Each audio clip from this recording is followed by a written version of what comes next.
Hi everyone. You may remember that a couple of weeks ago it was revealed that Sharia courts are now operating here in Britain with the full backing of the law, even though they discriminate against women as a matter of course. And what this means is that those women who are intimidated into using these courts, as some of them will be, and everyone knows it, they will now find that they have the full weight of the British legal system lined up against them, alongside the patriarchal bigotry in their own communities. Those women who are cheated out of their just entitlement in these places, as some already have been, will find that they have no recourse to the real law to put things right. In other words, we are now accommodating Saudi Arabian legal principles here in Britain, just as we accommodate their corrupt business practices and their threats against our national security when we try to investigate them. If you live in Britain and if you think these courts are a bad idea, please sign the petition to which I have linked, asking that they be abolished and that this poison be removed from our society and that we revert to the rule of civilised law with equal rights for all, if that's not too much trouble. You know, over the last 11 years of this Labour government that we've had in Britain, the British people have seen their society subjected to social engineering on a massive scale by a misguided and arrogant liberal elite who, in their eagerness to fragment the fabric of our society, have actually succeeded in giving civilised values a bad name. Tolerance and diversity are good things on paper. I'm sure we'd all vote for tolerance and diversity, but in practice they become a nightmare of doublethink and lies, where the most unreasonable people in society are encouraged at every turn to be even more unreasonable. A case in point, just this week, some idiot from Saudi Arabia is being allowed to sue a supermarket because he was required to handle alcohol as part of his job, despite being told this when he took the job, and despite the fact that thousands of Muslims in Britain handle alcohol every day when they sell it in their corner shops to people like me.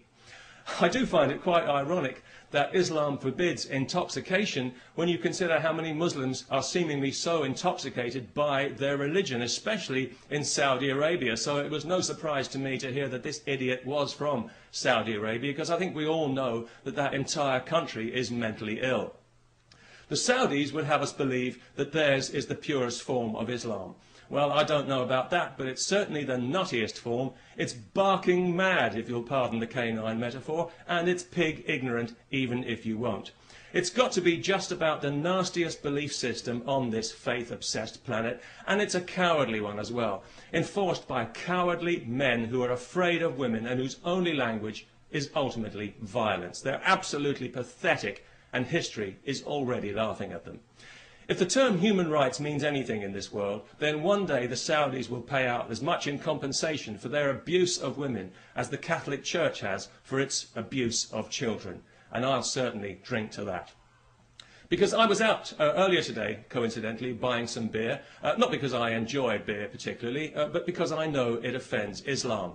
Although it didn't seem to bother the Muslim shopkeeper I bought it from, maybe he was just being polite.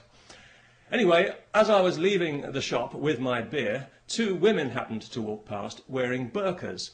Nothing too unusual about that, not anymore, not in London anyway, and nobody really paid it much attention, apart from one small child who I overheard describing them to her mother as letterbox ladies, which I thought was actually quite inventive and rather charming. But of course it was also deeply offensive, so we had the child put to death. No, not really.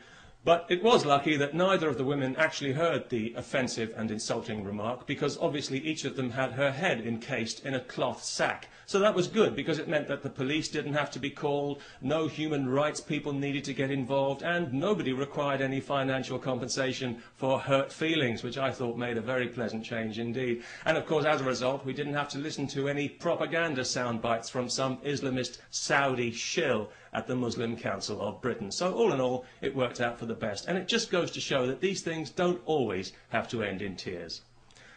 Peace, especially to everyone who remembers to sign the petition.